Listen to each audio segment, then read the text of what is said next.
तो आज का ये वीडियो एक अपडेट है जो कल भी मैंने किया था।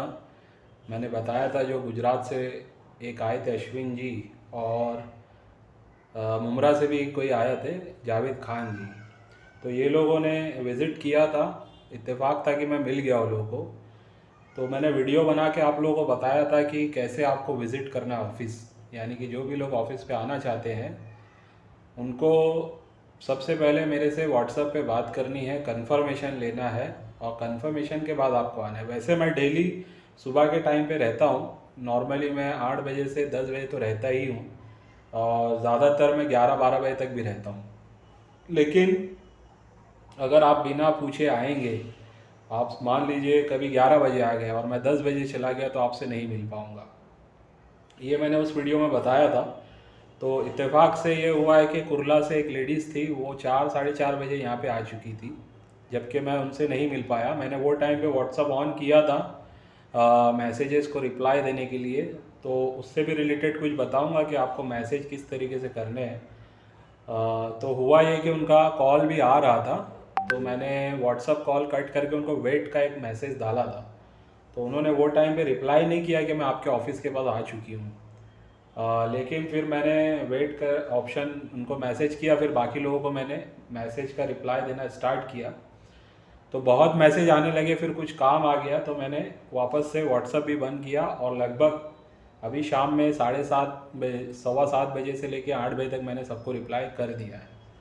तो उस टाइम पे फिर उनका फिर से कॉल आया, और वो मेरे ख्याल से कल्याण स्टेशन पे वो जा चुके थे, और उन्होंने कॉल करके बोला, सर, बोले मैं आपके ऑफिस पे आई थी वो टाइम पे।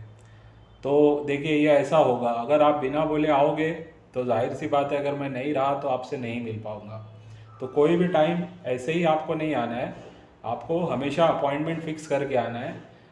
मैं कहीं भाग के नहीं जा रहा हूँ, और आपके कॉइन भी अगर सेलेबल होंगे तो मैं नहीं तो कोई ना कोई ख़रीद ही लेगा आपसे। तो इसका ये नहीं है मतलब कि आपके कॉइन आपके पास बहुत सारे हैं और आपको एक एड्रेस मिल गया है तो वहाँ पे आप कैसे भी जाने की कोशिश करो। दूसरी बात, टाइम लेके तो आना ही है, और सही कॉइन्स लेके आने हैं। अगर आप बहुत सारे कॉइन्स है बोल के लेके आ जाएंगे, या बहुत सारे पुराने नोट्स जो एंटिक्स में आते हैं यानी कलेक्टेबल होते हैं, जो न्यूमिस्मेटिक फील्ड में जो लोग उसका शौक करते हैं, रखते हैं, बेचते हैं, खरीदते हैं, उस टाइप के अगर सिक्के आप लेके आएंगे तो वो बिकेंगे। अगर आप सिर्फ पुराने सिक्के, पुराने नोट, और ख़ास करके पुरानी 500 वाली नोट जो डिमोनेटाइज हो चुकी है, या 1000 वाली नोट डिमोनेटाइज हो चुकी है, उसको लेके तो आना ही नहीं है बिल्कुल, क्योंकि वो रूल के ख़िलाफ़ हो जाएगा। अगर आप लाओगे तो उसके ज़िम्मेदार आप रहोगे, बिकॉज उसमें सिर्फ फैंसी नंबर की कुछ नोट या एरर वाली नोट होती है जो कुछ मात्रा में ही है। तो वो वाली नोट अगर आपके पास होगी तो वो कोई भी ले लेगा।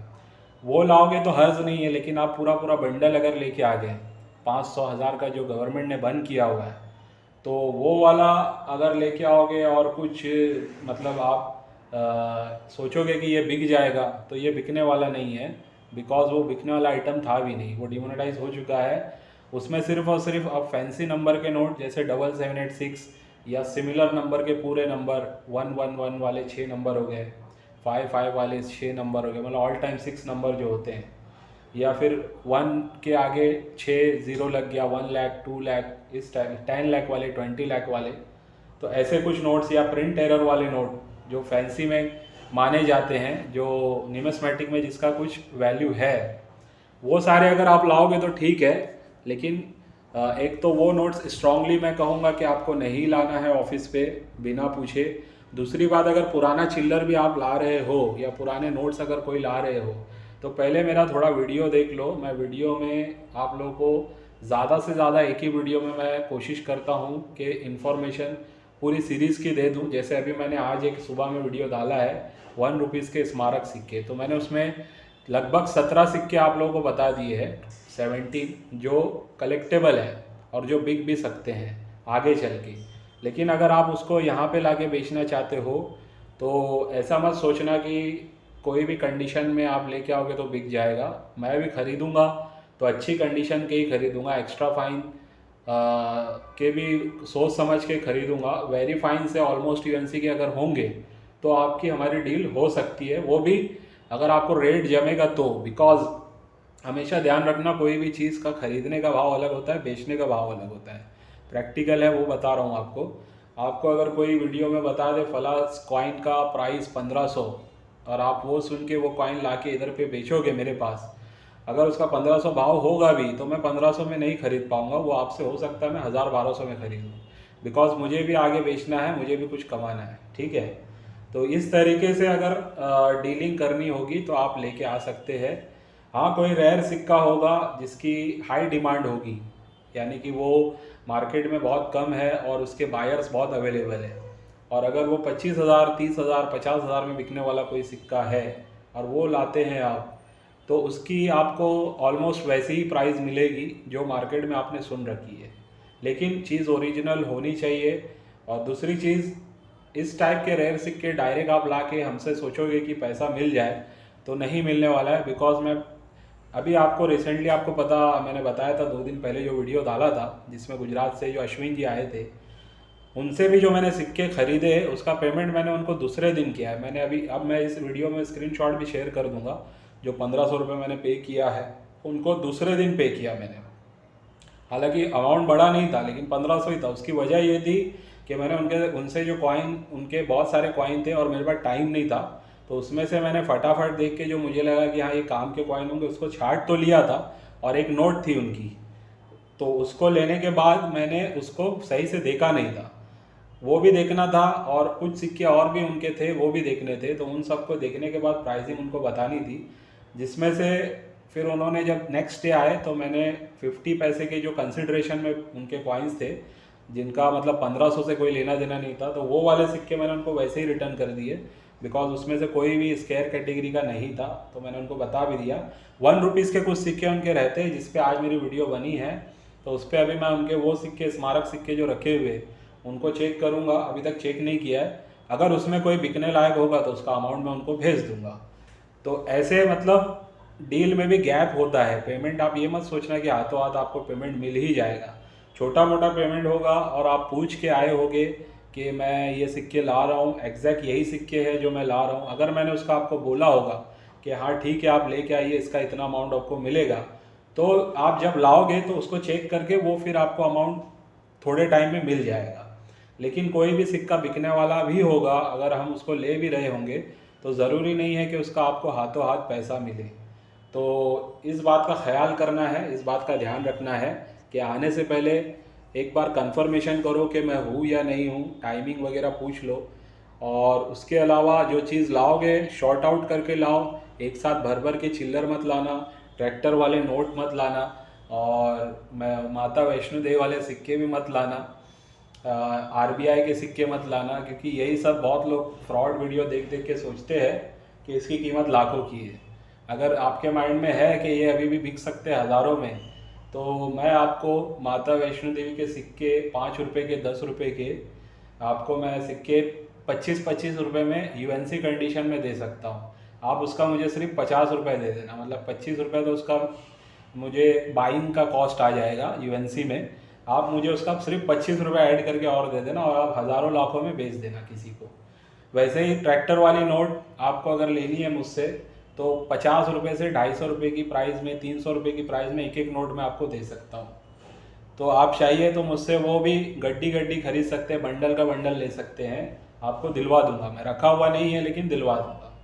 तो इसका मतलब ये है कि ये चीज़ बिकती नहीं है और इनकी प्राइस कम है, प्राइस भी कम है और डिमांड भी कम है, बिकॉज ये बहुत सारे नोट्स हैं। आप फ्रॉड लोगों के चैनल के वीडियो देख के सोचोगे कि ये मतलब बिकने वाली चीज़ है, तो नहीं बिकती है। 5 रुपये में भी जो सिक्के आते हैं उस पर भी बहुत से फ्रॉड वीडियो बने हैं। जैसे सन 2000 का एक मॉस्को मिंट का सिक्का है, उसको भी बता के फ्रॉड लोग बताते हैं कि इसका भी हज़ारों लाखों रुपए मिलेगा, तो वो भी कॉमन है। वैसे ही 1999 का भी आता है जो मॉस्को मिंट का होता है। तो ऐसे कुछ भी मतलब उठा के वो लोग बता देंगे आपको कि ये सिक्के का आपको इतना मिलेगा, और आप सोचोगे कि ऑर्बिट ग्रुप में मैं जाके इस सिक्के का मतलब ढेरों ढेर लेके चले जाऊं और मेरा काम हो जाएगा, तो ऐसा होने वाला नहीं है। तो ये अपडेट था। और दूसरा, जो व्हाट्सएप पे मुझे मैसेज भेजते हो आप लोग, आपको थोड़ा सा पेशेंस रखना है, थोड़ा सा सब्र रखना है, क्योंकि बहुत लोगों का मैं रिप्लाई देना होता है। तो लगभग अगर मैं ऑनलाइन आ भी जाता हूँ तो उसमें सबको रिप्लाई देते देते 1 से 1.5 घंटा चला जाता है। तो अगर मैं ऑनलाइन दिख रहा हूँ तो आपको तुरंत वापस से मुझे कॉल नहीं करना है कि मेरा मैसेज देखो, है ना। मैं सबका रिप्लाई देता हूँ। मेरे मैसेज अभी मैं आपको दिखा भी दूंगा कि किसी के भी मैसेज ऐसे नहीं है कि मैंने रिप्लाई नहीं किया है, सबको रिप्लाई किया है। और एक भाई साहब थे, उन्होंने 2 बार ऐसे किया कि 100 200 फ़ोटो एक साथ भेज दिए उन्होंने। तो पहले जब भेजे उन्होंने तो मैंने उनको रिप्लाई किया, हालांकि वो इंग्लिश ही समझते थे, तो मैंने इंग्लिश में बोला है उनको, सुना भी देता हूँ आपको ताकि आपको समझ में आ जाए कि मेरी उनकी क्या बात हुई, ताकि आप लोग ये गलती ना करो। फिर बाद में उनको समझ में आया कि मैंने मतलब जो बोला है वो सही है या नहीं। ठीक है, उन्होंने क्या किया, बहुत सारे फ़ोटो उठा के एक साथ भेज दिए मुझे। अभी ये चेक करके बता रहा हूँ मैं आपको उनका मैसेज। नंबर तो दिखा नहीं सकता क्योंकि वीडियो में नंबर चला जाएगा तो गलत हो जाएगा। ठीक है, हाँ ये है शायद। अब खाली मैं आपको नीचे का पार्ट दिखा रहा हूँ, इन्होंने इस टाइप से मुझे भेजा है। ठीक है, बहुत सारे फ़ोटो भेज दिए तो मैंने चेक नहीं किया। पहले भी भेजे उन्होंने, बहुत सारे 60 फ़ोटो भेजे हैं तो मैंने चेक नहीं किया। उनको मैंने रिप्लाई क्या किया सुन लो। First of all, I would like to inform you that we are not started international coin service, but soon we will going to start. And those who send me more than 10 photos, I don't used to check them because many are sending me lots of pics. So I only check those pics who have sent me limited amount of photos, like 5 photo for one time. If I reply you for 5 photos information, then send me other photos of your coins, and you have to consider that the coin which you are sending me, yeah, the photo should be clear and information must be visible, okay, so that I can check and reply. If you are sending photo of Republic India coins, then you only have to send me reverse overside photo on which I can see uh, mint mark and year, okay. That side photo I need, and in one photo you have to send maximum 5 coins in one photo, okay. That will be good for you, and that will be better for me to check in one photo 5 coins, and I will reply up for them. Then you have to send me another pics if you have lots of coins, okay. ये बोलने के बाद फिर उन्होंने फिर वही गलती की है, फिर से एक साथ बहुत सारे फ़ोटो भेजे। फिर से मैंने उनको रिप्लाई किया। If you send next time any photo, I will block you because, as I said earlier, I don't check many photos. You have to send me only 5 photo per day, and in one photo, you can give me 5 coins photo in one photo. Okay, I will reply you. But if you send me lot of photo like 10, 20, 50 photos, I will not going to check and I will not going to reply. So this is my humble request. Kindly send me properly only 5 photos. तो ऐसे आप भी जो है, आप कोई भी photo भेजोगे ना कॉइन के, रिपब्लिक इंडिया के कॉइन्स का फ़ोटो किस तरीके से भेजना है, इस पर भी मैंने वीडियो बनाया है। अगर से आपको 5-6 फ़ोटो रखने हैं, 5-6 कॉइन रखने हैं जिसका ईयर और मिंट मार्क प्रॉपरली दिखे, उसके बाद आपको वो फ़ोटो भेजना है। ऐसे आप दिन के 5 फ़ोटो भेजोगे तो मैं आपके वो सिक्कों को आराम से चेक करके बता सकता हूँ। वैसे ही नोट्स की अगर फ़ोटो भेजोगे तो उसको भी प्रॉपरली रख के उसका क्लियर फ़ोटो, जिस तरफ गवर्नर की सिग्नेचर होती है या साइन दिखती है वो साइड का फ़ोटो भेजना है आपको। और अगर 1 रुपीज़ का भेज रहे हो जो नोट होता है पुराना, तो साइन वाले साइड का भी भेजना है और बैक साइड का भी भेजना है। और एक साथ बहुत सारे नोट को बिखरा के रख के फ़ोटो नहीं भेजना है, ये पहले भी बता चुका हूँ मैं। 5-6 फ़ोटो को रखिए आराम से, उसका क्लियर फ़ोटो भेजिए तो मैं आपको रिप्लाई करूँगा। तो ये कुछ बेसिक बातें हैं जो बार बार बतानी पड़ रही है। और इसके बाद भी अगर आप लोग इस रूल को फॉलो नहीं करेंगे तो मैं अननोन लोगों से तो मिलना ही बंद कर दूंगा। यानी कि जो लोग मेरे मेंबर के ग्रुप नहीं रहेंगे उनसे मिलना बंद कर दूंगा। और उनको जो लोग व्हाट्सएप पे बहुत ज़्यादा फ़ोटो भेजेंगे, ये रूल को फॉलो नहीं करेंगे, एक बार मैं बता दूंगा, उसके बाद भी ऐसा करेंगे तो उनको भी फिर रिप्लाई देना बंद होगा। और फिर अगर वैसे ही मैसेज आता है तो उनका नंबर ब्लॉक कर दिया जाएगा। तो ऐसे मैंने 2-3 लोगों को ब्लॉक किया है। वो लोग तो जानबूझ के ही मतलब गलत भेज रहे थे। अभी जिनका मैंने बताया उनको मिसअंडरस्टैंडिंग थी, उन्होंने 2 बार गलती की, लेकिन नेक्स्ट टाइम उन्होंने लिख दिया okay I will follow the rule, I will send only 5 photo at one time. तो ऐसे अगर आप काम करोगे तो मुझे भी आसानी होगी, मैं भी रिप्लाई दे पाऊंगा, आपका भी काम हो पाएगा। और घाई मत करो, ये मत सोचो कि मेरे पास सिक्के हैं तो तुरंत बिक जाएंगे। बिकने वाले भी होंगे तो मेरे पास जो रिक्वायरमेंट होगा मैं वही खरीदूंगा। मेरे पास भी मतलब जो हम लोग भी जो इन्वेस्टमेंट करते हैं, आप भी मेरी जगह होगे तो आपको सोचना है ना कि आप जो बिज़नेस करोगे, जो भी सिक्के बाय करोगे, तो आपके पास आगे जो चीज़ों का रिक्वायरमेंट होगा सेलिंग का, तो पहले आप उसको ही बाय करोगे ना। ऐसा इन्वेस्टमेंट तो पहले नहीं करोगे कि जो आप मतलब खरीद खरीद के रखो और उसको 2-3 साल के बाद आपको उसका पैसा मिले। वो इन्वेस्टमेंट लिमिटेड अमाउंट होता है। जैसे मैं आप लोगों को बताता हूँ 10-20-50 हज़ार का आप इन्वेस्टमेंट करो ताकि आने वाले टाइम में आपको उसका अच्छा इन्वेस्टमेंट का रिटर्न मिले।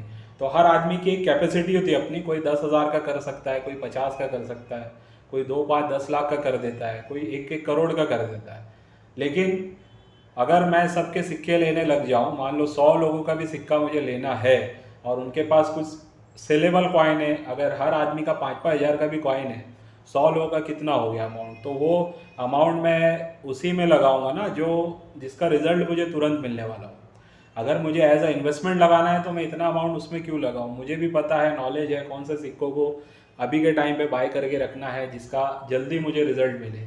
तो मैं तो कोशिश वही करूँगा कि ऐसे सिक्के या नोट में इन्वेस्टमेंट करूं जिसका मुझे अगर बेचना भी पड़ जाए करंट में तो मुझे कुछ प्रॉफिट हो के ही बिके। ठीक है, तो ऐसी बहुत सारी चीज़ें हैं जिसका ध्यान आपको रखना है।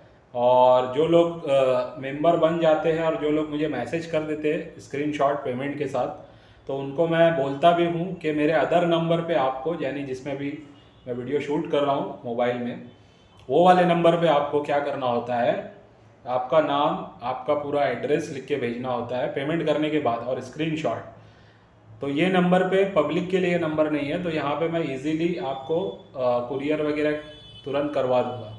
अगर कोई मैसेज किसी का मेरे से मिस हो गया जिन्होंने मेंबरशिप ली हुई भी है, ऐसा हुआ है, इसके लिए मैं बता रहा हूँ। एक शादाब भाई है पटना से, उन्होंने 14 नवंबर को मेंबरशिप का पैसा शायद भरा है।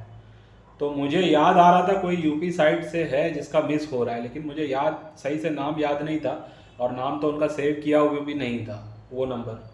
तो आज फिर से उन्होंने रिप्लाई किया कि फैज़ान भाई आपने कुरियर भेजा क्या? तो मैंने उनको फिर बताया, हालांकि जब 14 तारीख को ही मैंने उनको मैसेज डाल दिया था कि शादाब भाई आप मेरे ये वाले नंबर पे आपको आपका नाम, पूरा एड्रेस और आप ये जो स्क्रीनशॉट भेजो 1200 रुपये का, ये आपको उस पर भेज देना है, क्योंकि वहाँ पे मैं फिर उनको ऐड कर देता हूँ जो मेंबर बन जाते हैं और फिर उनका कुरियर वगैरह भिजवा देता हूँ। तो मोस्टली मैं 2 से 3 दिन में जो लोगों का पेमेंट आ जाता है उनका कुरियर भिजवा देता हूँ। लेकिन अब जैसे इनका रह गया 14 तारीख से, तो अब इनका कल जाएगा। कल जाएगा मतलब एक, आज देखोगे तो 10 दिन हो गया। तो इन्होंने भी जो मुझे रिमाइंड किया है लगभग 10 दिन के बाद रिमाइंड किया है। तो अगर किसी का कुरियर नहीं जा रहा है, नहीं मिला है, तो 2 से 3 दिन में आप रिमाइंडर दे सकते हो मुझे, ताकि मुझे भी पता चले कि यार किसका मतलब कुरियर पहुंचा है नहीं पहुंचा है। तो ऐसी कुछ बातें हैं जो मतलब मैं बता रहा हूं, तो आप लोग थोड़ा गौर करो इस पर। तो इस वीडियो को स्पेशली देखो, उसके बाद विज़िट करो, उसके बाद चिल्लर वगैरह नोट्स जो बिकने वाली है वो लेके आओ, या वो जमा करो, या वो किसी के पास लेके जाओ। तो इस तरीके से जाओ, ये नहीं कि मेरे ही पास, जितने भी मतलब डीलर या बायर होंगे इस मार्केट में जिनसे भी आप कांटेक्ट करोगे, तो भाई यही तरीका है। आप ऐसे ही किसी के पास पहुंच जाओगे तो शायद वो आपको एंटरटेन नहीं करेगा, या ऐसा होगा कि आपको वो नहीं मिले तो आपको रिटर्न जाना पड़ जाएगा। तो ये गलती मत करो। बेस्ट ऑप्शन है पहले आप अपॉइंटमेंट फिक्स कर लो, उसके बाद टाइम डिसाइड होने के बाद आप पहुंच जाओ, चाहे मेरे पास हो या किसी और के पास। तो ठीक है, आज की वीडियो को यहीं पे एंड करता हूँ। बाय।